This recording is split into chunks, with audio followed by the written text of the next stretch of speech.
Tonight at 10. All right, we'd like to end this hour with an emotional and heartfelt message from Arnold Schwarzenegger.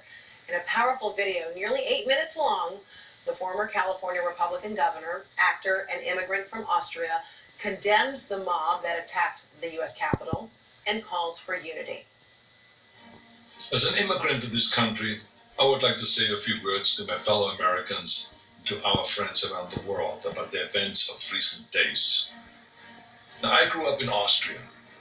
I'm very aware of Kristallnacht, or the Night of Broken Glass. It was a night of rampage against the Jews carried out in 1938 at the Nazi equivalent of the Proud Boys. Wednesday was the day of broken glass right here in the United States. The broken glass was in the windows of the United States Capitol. But the mob did not just shatter the windows of the Capitol. They shattered the ideals we took for granted. They did not just break down the doors of the building that housed American democracy. They trampled the very principles on which our country was founded. Now, I grew up in the ruins of a country that suffered the loss of its democracy. I was born in 1947, 2 years after the Second World War. Growing up, I was surrounded by broken men drinking away their guilt over their participation in the most evil regime in history. Not all of them were rabid anti-Semites or Nazis. Many just went along, step by step, down the road. They were the people next door. Now, I've never shared this so publicly because it is a painful memory. But my father would come home drunk once or twice a week, and he would scream and hit us and scare my mother. I did not hold him totally responsible because our neighbor was doing the same thing to his family, and so was the next neighbor over. I heard it with my own ears and saw it with my own eyes. They were in physical pain from the shrapnel in their bodies and in emotional pain from what they saw or did. It all started with lies and lies and lies and intolerance.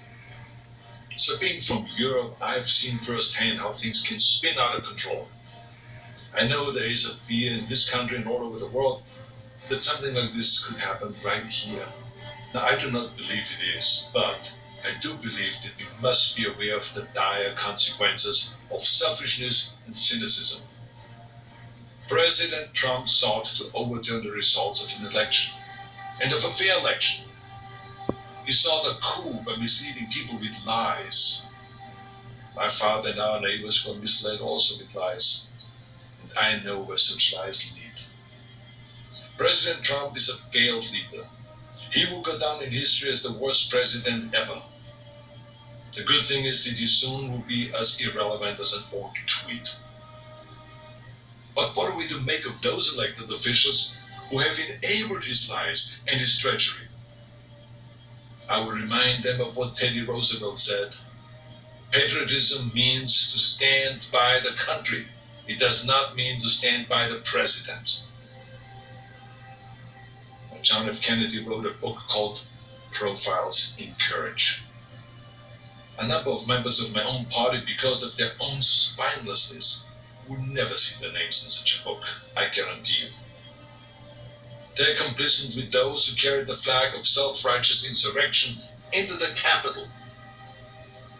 But it did not work. Our democracy held firm. Within hours, the Senate and the House of Representatives were doing the people's business and certifying the election of President-elect Biden. What a great display of democracy. Now, I grew up Catholic. I went to church, to Catholic school. I learned the Bible and my catechism and all this.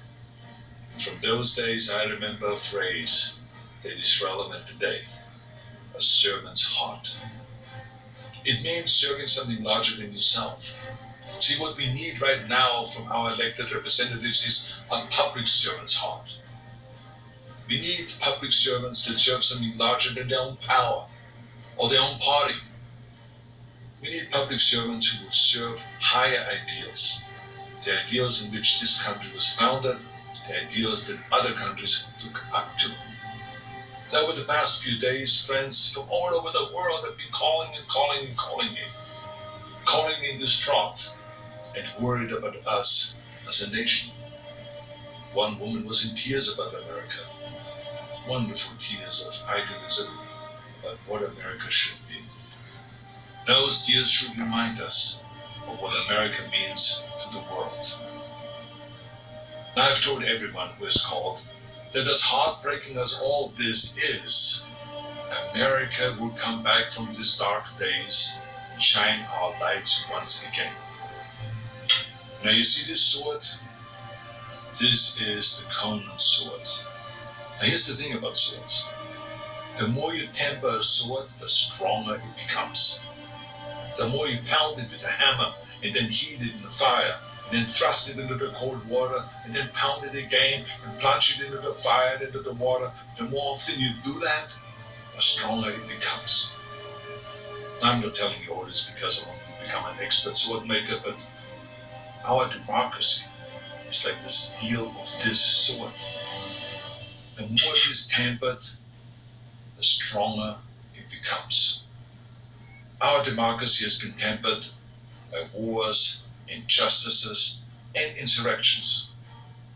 I believe, as shaken as we are by the events of recent days, we will come out stronger because we now understand what can be lost. We need reforms, of course, so that this never ever happens again. We need to hold accountable the people that brought us to this unforgivable point. And we need to look past ourselves, our parties, and disagreements, and put our democracy first. And we need to heal together from the drama of what has just happened. We need to heal not as Republicans or as Democrats, but as Americans. Now, to begin this process, no matter what your political affiliation is, I ask you to join me in saying to President-elect Biden, President-elect Biden, we wish you great success as our president. If you succeed, our nation succeeds. We support you with all our hearts as you seek to bring us together. And to those who think they can overturn the United States Constitution, know this: you will never win. President-elect Biden, we stand with you today, tomorrow, and forever in defense of our democracy from those who would threaten it. May God bless all of you, and may God bless America. Perhaps now one of his most powerful films, Arnold Schwarzenegger.